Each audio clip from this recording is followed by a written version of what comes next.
in the heart of New Orleans, where the river bends and the city thrums with song, a voice rose from humble beginnings to stir the soul of a nation.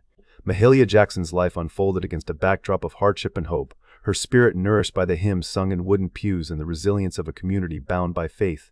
Born into a world marked by segregation and struggle, she found her earliest solace in the gospel choruses that echoed through her family's church, each note carrying the promise of something greater. As the rhythms of the city mingled with the hymns in her heart, Mahalia's singular voice began to take shape. A voice that would one day move presidents, inspire marches, and give strength to millions. This is the story of Mahalia Jackson, the Queen of Gospel, whose music became both sanctuary and clarion call for justice. In the Black Pearl section of New Orleans' Carrollton neighborhood, on an autumn day in 1911, though some sources list her birth year as 1911 or 1912, 1911 is used here for consistency. A child was born who would one day be hailed as the Queen of Gospel. At birth, she was named Mahalia Jackson. Though her birth certificate listed her as Mahalia Jackson, this was a clerical error or variant, and she was known as Mahalia throughout her life. To family and friends, she would always be Haley. The world she entered was a patchwork of hardship and hope, stitched together by generations who had known both bondage and the first flickers of freedom. All four of Haley's grandparents had been born into slavery. Their memories, and the stories they passed down, lingered in the air of her childhood home, a small, crowded house that, with just 3 rooms, managed to shelter 13 relatives and a dog. Poverty was not a visitor, but a constant companion. Mahalia's mother, Charity Clark, worked as a laundress and maid, spending her days toiling to keep the family afloat. Her father, Johnny Jackson, made his living as a longshoreman, sometimes cutting hair and occasionally standing in the pulpit as an itinerant minister. Yet Mahalia's parents never married, and they did not share a home. This arrangement, while not uncommon, meant that young Haley's world was shaped by the women of her mother's family, especially after tragedy struck when Mahalia was still a small child. Her mother died when Mahalia was only 5 or 6 years old.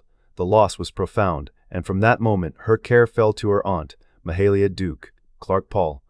Aunt Duke was a strict woman, her discipline unwavering and her expectations clear. Under her roof, rules were firm, and the path to adulthood demanded early responsibility.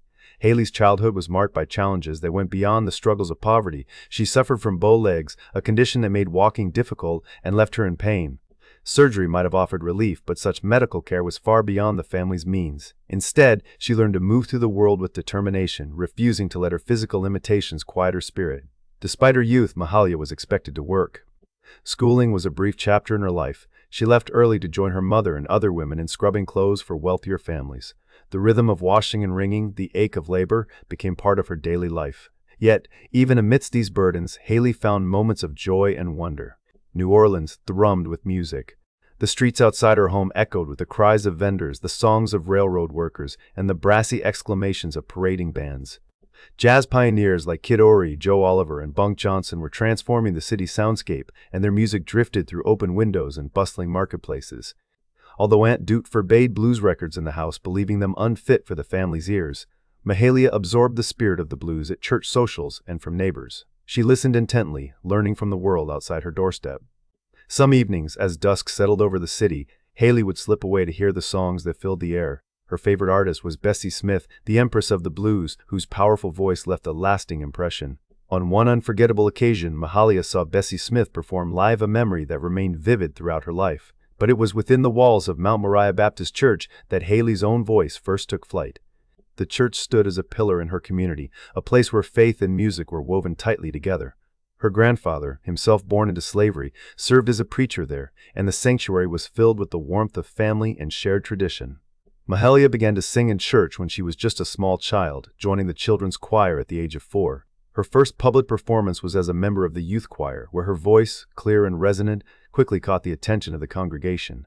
The church's music was not merely ornamental, it was emotional, rhythmic, and deeply participatory.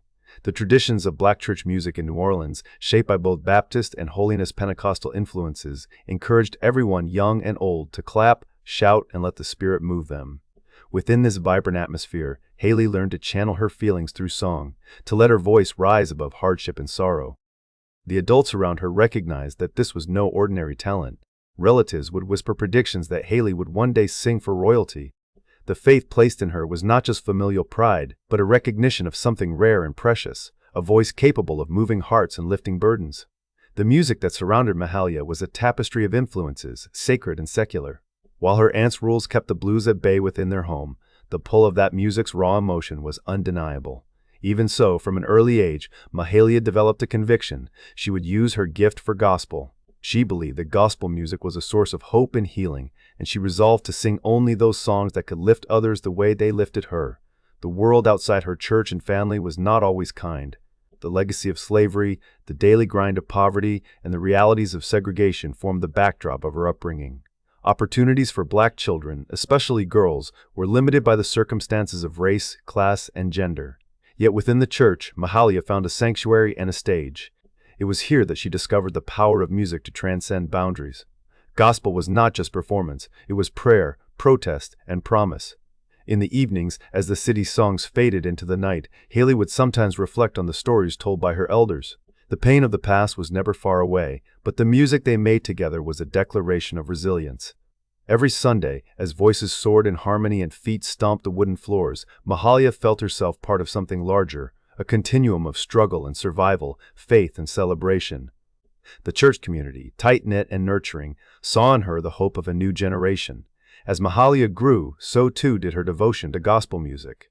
The decision to turn away from secular music was not simply about rules or tradition. It was a deeply held belief that her voice was meant for a higher purpose. She saw herself as a vessel carrying the spirit of her ancestors and the prayers of her people. The songs she sang were more than melodies. They were messages, meant to comfort the weary and inspire the downtrodden. Looking back, historians generally agree that Mahalia Jackson's early years in New Orleans were instrumental in shaping her musical identity. The city's rich cultural life, the legacy of her family's endurance, and the transformative power of the black church all combined to nurture her extraordinary talent. Though her beginnings were humble, marked by hardship and loss, they provided the fertile ground from which her voice would rise. A voice that would one day echo far beyond the streets of the Black Pearl, touching millions around the world. In these early days, the Queen of Gospel was quietly finding her crown. At 16, Mahalia Jackson joined the great stream of hope known as the Great Migration, leaving behind the familiarity and heartache of the South for the promise of Chicago. Like so many others with dreams stitched into their suitcases, she arrived in a city pulsing with possibility, determined to carve out a future with her voice and her faith as her only true possessions. Mahalia Jackson moved to Chicago circa 1927. Chicago was a world apart from the streets she had known, crowded and noisy, its skyline etched against the flat prairie horizon. Yet the city's promise was not handed out freely. Mahalia found herself hustling through its rhythms, taking whatever work she could find, scrubbing laundry, cleaning houses, changing sheets in hotels. For about $1 a day, she traded sweat for survival, her hands rough but her spirit undiminished. Chicago's black communities thrived with the energy of newcomers from the South, each bringing their own traditions, foods, and songs. Mahalia gravitated instinctively to the church, that anchor in the storm, where gospel music was not just tolerated, but celebrated. She joined the choir at Greater Salem Baptist Church, and it did not take long for her extraordinary voice to rise above the rest. There was something in her singing that seemed to carry both the ache and hope of all those uprooted lives. A sound that made people stop, turn, and listen with their hearts as much as their ears. Even as she gained recognition in church, Mahalia's path was anything but smooth. The northern churches, shaped by a more restrained tradition, sometimes viewed her southern-inflected, improvisational style as too exuberant, too raw.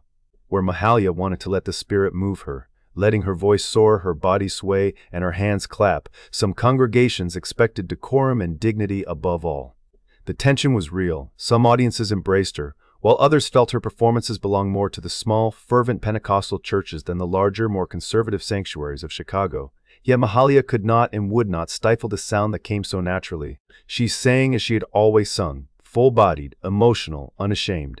Determined to build a life around music, Mahalia joined the Johnson Singers, one of the earliest gospel groups to gain prominence. With them, she began to travel, performing in churches and auditoriums, at revivals and community gatherings. Touring brought its own challenges, long journeys, little pay, and the constant uncertainty of where the next meal might come from.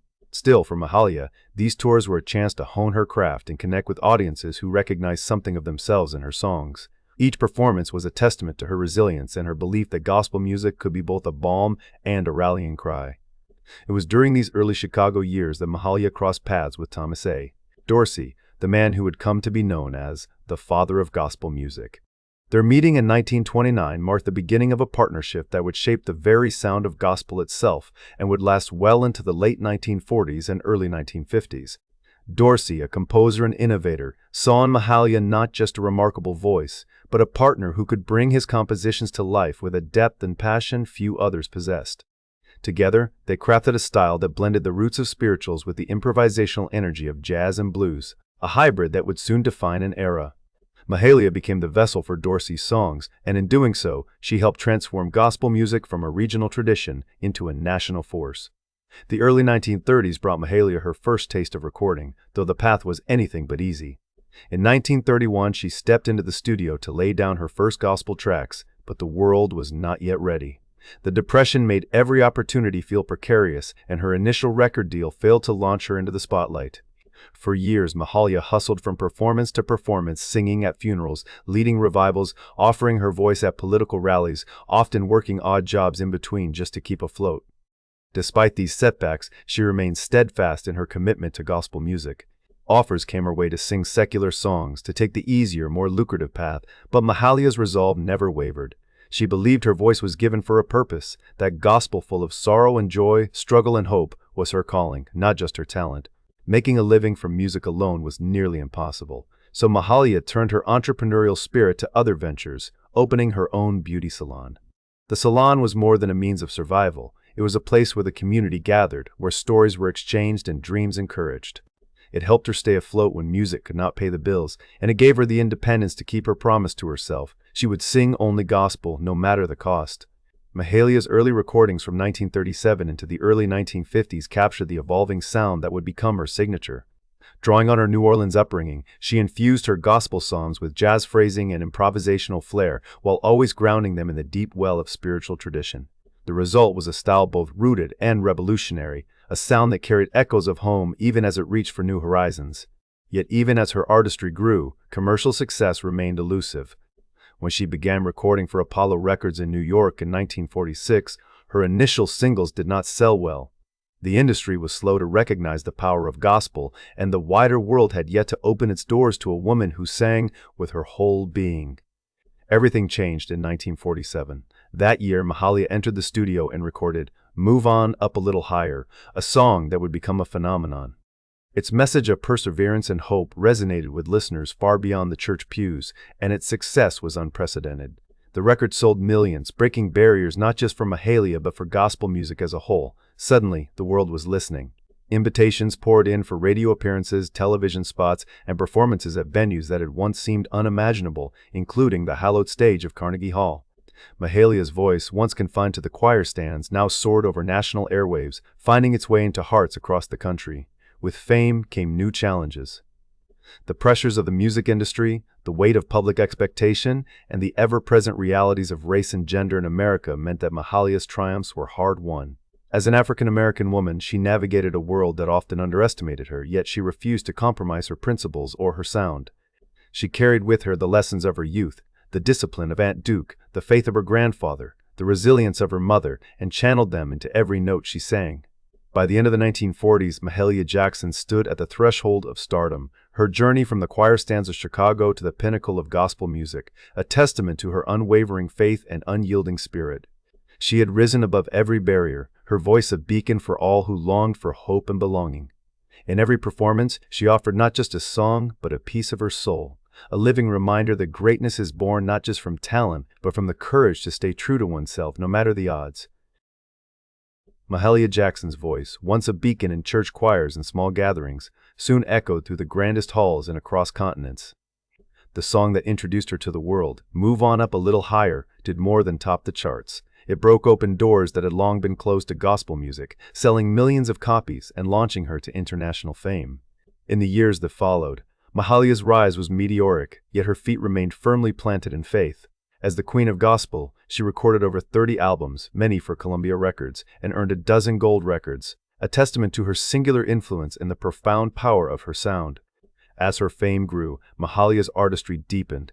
Audiences in New York, Paris, and Berlin came to know her signature songs, "Take My Hand," "Precious Lord," "Silent Night," "I Believe," "Just Over the Hill," "When I Wake Up in Glory," "He's Got the Whole World in His Hands, and I Can Put My Trust in Jesus." Each performance was a testimony, her voice moving from a whisper to a shout, carrying listeners from sorrow to hope. These songs were more than entertainment, they were acts of faith, delivered with the conviction of someone who believed every word she sang. Mahalia's reach was unprecedented for a gospel singer. In 1950, she became the first in her genre to perform at Carnegie Hall, a milestone that signaled gospel's arrival on the world stage. Soon after, she embarked on a groundbreaking European tour.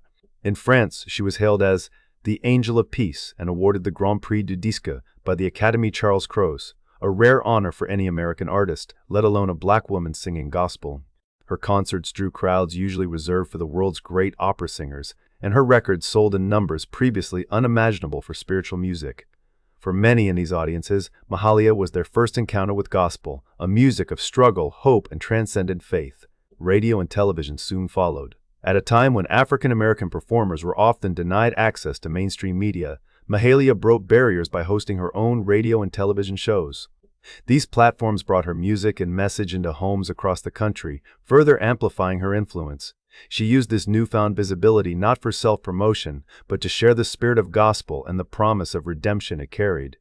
A central figure in the evolution of modern gospel, Mahalia's collaborations became legendary.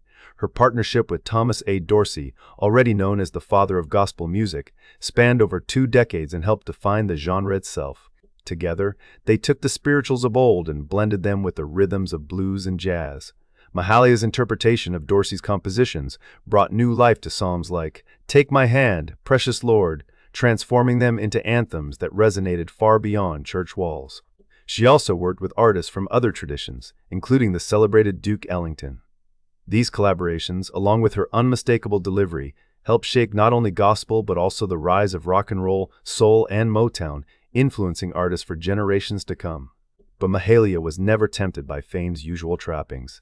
She faced constant pressure to sing secular music and perform in nightclubs, as these venues typically offered greater financial rewards and broader exposure.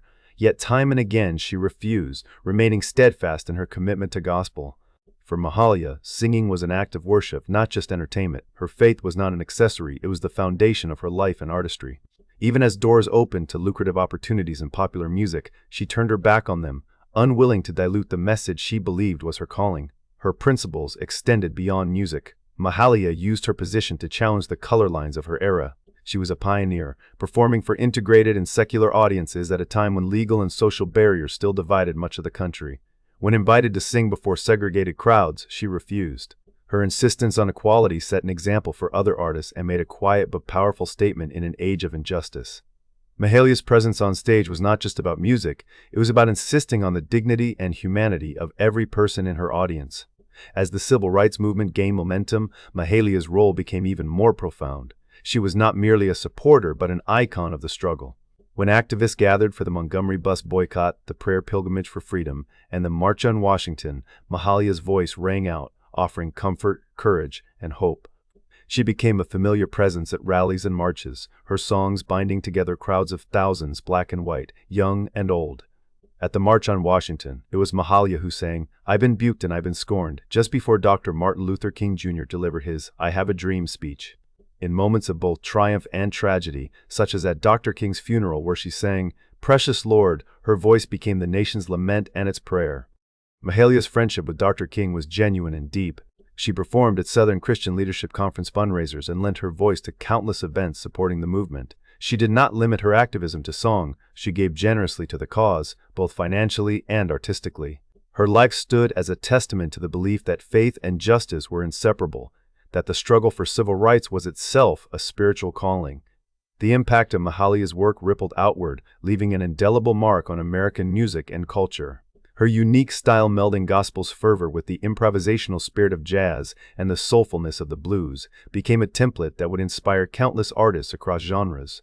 From the birth of soul to the rhythms of Motown, echoes of Mahalia's phrasing, her timing, her ability to wring every drop of emotion from a lyric can be heard. She proved that gospel was not only a music of the church, but a force that could move hearts everywhere. Recognition followed.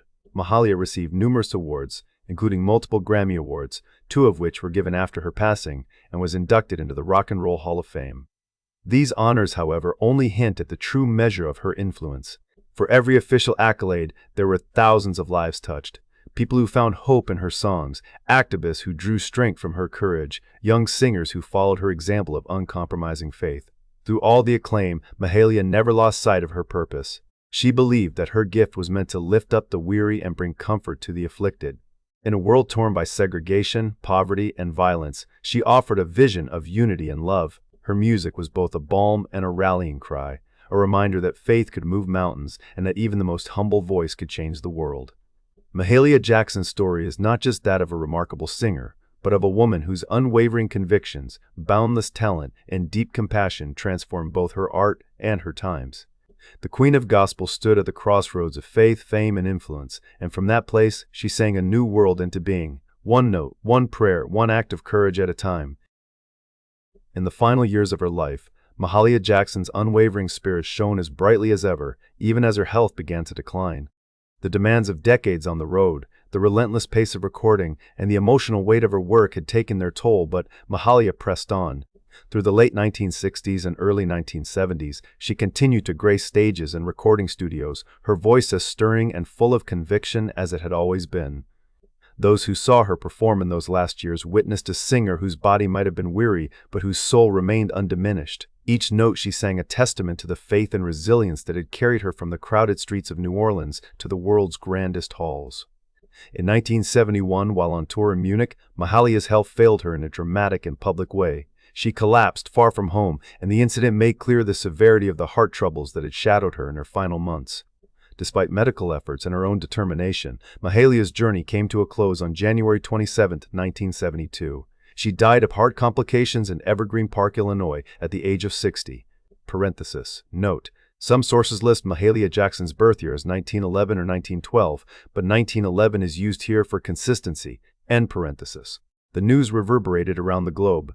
The Queen of Gospel was gone, but the echo of her voice, her advocacy, and her compassion was already growing into something larger than even her most rapturous audiences could have imagined. The response to her passing revealed the true measure of her impact, not just as a singer, but as a force for good in the world. In New Orleans, her home city and the cradle of her earliest dreams, tens of thousands gathered to mourn and celebrate her life. Somewhere between 45 and 50,000 people came to pay their respects, a river of humanity flowing past her casket in tribute. The funeral was an event of extraordinary scale and emotion, attended by mourners from all walks of life and backgrounds. A choir of 550 singers filled the air with the gospel music that had been Mahalia's gift to the world, their voices rising in a mighty chorus that seemed to reach heavenward. The tributes that day spoke volumes about the breadth of Mahalia's influence. Aretha Franklin, who had become known as the Queen of Soul in her own right, honored Mahalia with her own voice, a gesture that underscored the profound artistic lineage Mahalia had begun. Civic leaders such as Mayor Moon Landrieu and Governor John McKeithen were present, offering words that placed Mahalia's achievements in the context of dignity and public service. Even the President of the United States took note. Richard Nixon described her as a noble woman, an artist without peer, a magnetic ambassador of goodwill for the United States and other lands, an exemplary servant of her God. His words, delivered from the White House, acknowledged that Mahalia's reach had extended not only across America but around the globe. Coretta Scott King, whose friendship with Mahalia had been forged in the heat of the civil rights struggle, offered a remembrance that captured the heart of Mahalia's mission. She called Mahalia a real champion whose dedication and commitment knew no midnight, a phrase that evokes the tireless energy with which Mahalia advanced the causes of justice, freedom, and brotherhood. For those left behind, the loss was not only personal but collective. A voice that had sung for hope, for faith, and for change was suddenly silent. Yet, as is true of those rare individuals who shift the course of culture, Mahalia Jackson's absence only made her presence more keenly felt. Her legacy began to crystallize almost immediately, both in physical spaces and in the hearts of those she had inspired. In 1995, the city of New Orleans honored her by naming a major venue the Mahalia Jackson Theater for the Performing Arts. The theater, a testament to her enduring significance, faced its own trials. After Hurricane Katrina, it was renovated and reopened, standing as a beacon of resilience and community spirit in the city that had first heard Mahalia sing. The building is more than a performance space.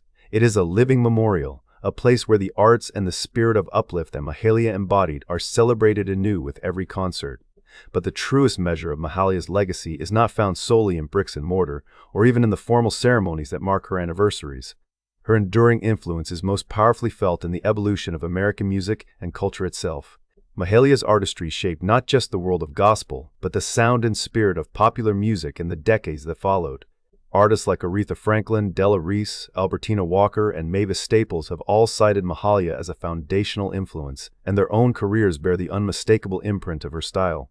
Its deep roots in faith, its emotional honesty, and its insistence on dignity and self-respect, the ripples spread further still. The sound of Mahalia's singing, with its blend of power and vulnerability, its improvisational flair, and its capacity to move both the devout and the skeptical, helped shape the contours of soul, Motown, and even rock and roll. It is not an exaggeration to say that Mahalia's voice, once a singular presence in the church pews of New Orleans, became an integral thread in the fabric of American music. Her willingness to bring gospel out of the church and into concert halls, radio airwaves, and international festivals opened the door for countless others to follow. Yet it was not only her music that left an indelible mark. Mahalia's life and work were inseparable from the broader struggles for justice and equality in the 20th century. She used her fame not for personal enrichment, but as a platform to uplift others, to give voice to the voiceless, and to advocate for change. The civil rights movement, with all its victories and heartbreaks, found in Mahalia a steadfast ally, a woman who could summon hope from despair with a single verse, and who lent her voice, quite literally, to the movement's greatest moments. In the years since her passing, Mahalia Jackson has not faded from memory. If anything, her legend has grown, sustained by ongoing tributes, the reissue of her recordings, and the countless artists who continue to draw inspiration from her example. In churches, schools, and concert halls around the world, her songs are sung anew by those who never had the chance to hear her in person, but who feel her presence in every note. The continued celebration of her life and music is a testament to the universality of her message, a message of hope, perseverance, and the transformative power of faith. For listeners today, as for those who first heard her as children in pews or as freedom marchers on dusty roads, Mahalia Jackson remains a symbol of what is possible when talent is matched by conviction and when the desire to serve outweighs all else. Her story endures not only because of her extraordinary achievements, but because she never lost sight of her purpose: to use her voice to heal, to uplift, and to bring people together. In that sense, Mahalia Jackson's legacy is not confined to the past. It lives on, vibrant as ever, wherever people gather to sing, to hope, and to dream of a better world.